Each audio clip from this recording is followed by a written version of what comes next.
What's going on, guys? SWTOR Gaming here, and welcome to Friday's Community Catch-Up. This is going to be a series that I'm going to be trying out for at least a couple of weeks and see if it catches any popularity, or if you guys even like this. Basically, I'm going to be talking briefly on some of the news that has come out in the past week regarding SWTOR and some stuff that's closely regarding SWTOR, but mainly staying with SWTOR. So basically, I'm going to be talking briefly about these topics, and just 1 to 2 minutes. I'm not going to be going into exact details because I don't feel as if I could do as good of a job explaining these as my sources did. So basically, check the description, and all the links to all the things I talk about and some more will be in the description.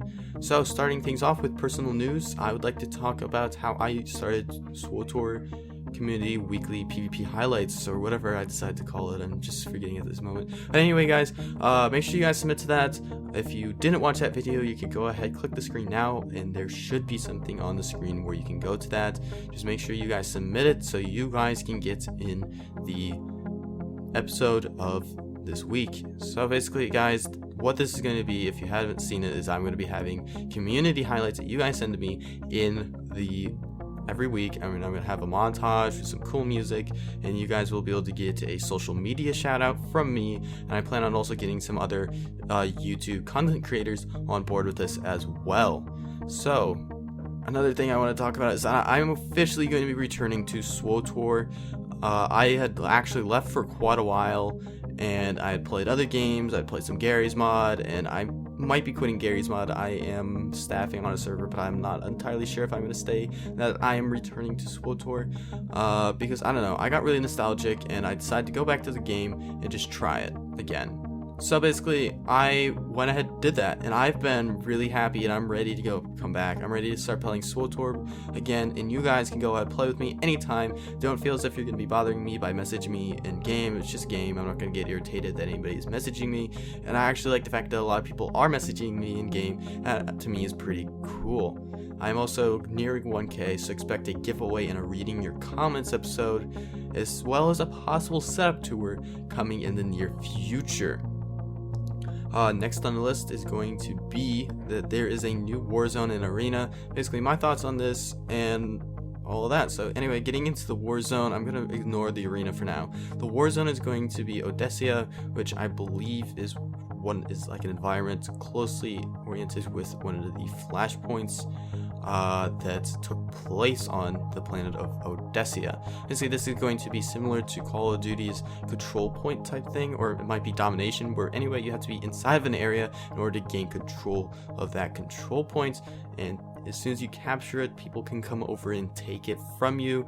There is also going to be wave respawn, so if you die, you respawn in a wave and not instantly. So basically, wave respawn is you respawn with the rest of your team, which I think is pretty cool. For something like this, it especially appeals to me because it is something where you have to keep together, keep these control points, and whoever gets the most points wins type thing. I think that if your team is all split over the place, then you're gonna suffer greatly from it, and I just think that that's a really good system. So GG Bioware. Now moving on to the Arena and my thoughts on this. I'm really inclined not to talk about this, except for the fact that I'm going to. This has been out there for quite a while. Since I believe 3.2, they've been talking about it. I don't know, it's 3.2. I believe that it was talked about it on the PTS. And the thing is that I just, in general, I think that only creating an arena is kind of a way to dodge such a great problem. Because how long does it really take for you to make an arena? Not that long. All you have to do is get some voice acting from some of the actors, change it, just texture an area that's really actually quite small, and just do all that. I don't know. I just think it's a way to dodge a greater problem. Yes, they're giving us PvP content, but if there were 2 new Warzones releasing, I'd be greater and just so much happier than if it was just a Warzone and an Arena. They have really been talking about this Arena forever, and it's been data mined for so many months, and it's been out there for so long that it's not even really all that current news. So yeah, I'm glad that they're doing it, except I think that they need to do more Warzones. There have also been some data mined Warzone changes. I can't really talk about it because I don't know quite what they're talking about, but if you want to go ahead again, check the description down below. There will be a link to that listed. Now I'm going to be talking about the cross-faction PvP and what I think about it. So basically, cross-faction PvP, I don't know. Since this entire game is oriented about Imperial versus Empire, I'm stupid, Imperial versus Republic, I think that this could be a bit damaging to the game's roleplay element in some ways. Sure, some games can really, like, you could kind of do that, but still, it's like Hutball being like, you know how Hutball's a sport, and it's like it's okay to be against each other because it's like it's a training mission, but you guys are at war. I understand that there's a ceasefire going on because of Knights of the Fallen Empire, but it still doesn't change that you guys are at war. I don't quite see how this at all helps with roleplay, but I think something I kind of like about it is the fact that it will balance off servers. So on my server, Imperial has the advantage in player numbers because a lot of people are playing Imperial. However, the problem with that is that it is so diverse. So say there are 100 red people, and let's say that it's very mixed between whether or not the red people are skilled or not. Now say we have 20 blue people, and 15 out of the 20 blue people are really skilled at the game. That's 15 versus the 100 mixed up people. So basically, if there are more, there's a greater concentration of skilled people in one faction versus a faction that has a very diverse skill range, then if that other faction can get together, then they will be able to kick the butt of the other faction because it is kind of a draw the card, so to speak, if they are going to be getting a good team. So basically, you'd be up against 8 Republic players in my case that are really good. Again, and then you'd have 8 Imperial players, and half of them don't even have PvP gear. So the problem there is that it's so diverse and that some factions can completely dominate others. With this, they are going to be fixing that. I just hope that they can get it down so that it will actually work correctly, and that it doesn't just suck and make everything just non-like role play. And I don't know, I think it's a good idea if they could pull it off right. Next, I'm going to be talking about mega servers. I'm not 100% sure when they're going to be implementing this. However, in a Q&A, this was addressed, and they said that they are coming. I'm not entirely sure how they're going to be doing it. Basically, again, check the description. I saw this on Dolphy. Basically, they are going to be adding in mega servers so that people can play together regardless of player style. And I think this is actually pretty cool. Like, I hope that they can pull this off right so that it actually works and so that it's just a all-around good system. So, please BioWare, please give us good mega servers. I'd really like to have a bigger player base. I'd also really like to be able to play with all of you because you guys are awesome.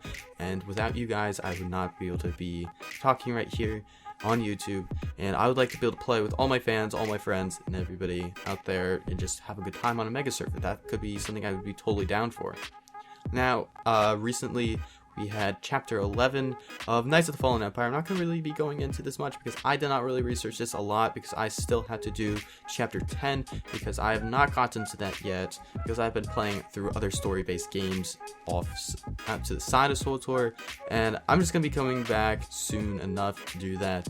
But anyway, guys, you can go ahead and play Chapter 11 of Knights of the Fallen Empire. It looks pretty cool, and I hope you guys enjoy it.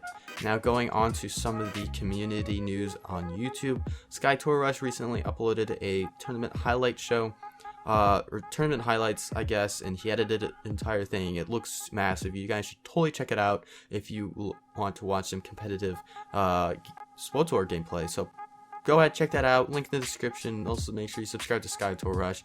He's basically the vanguard of this entire community, and he's great, and his videos are so professionally edited. He's awesome.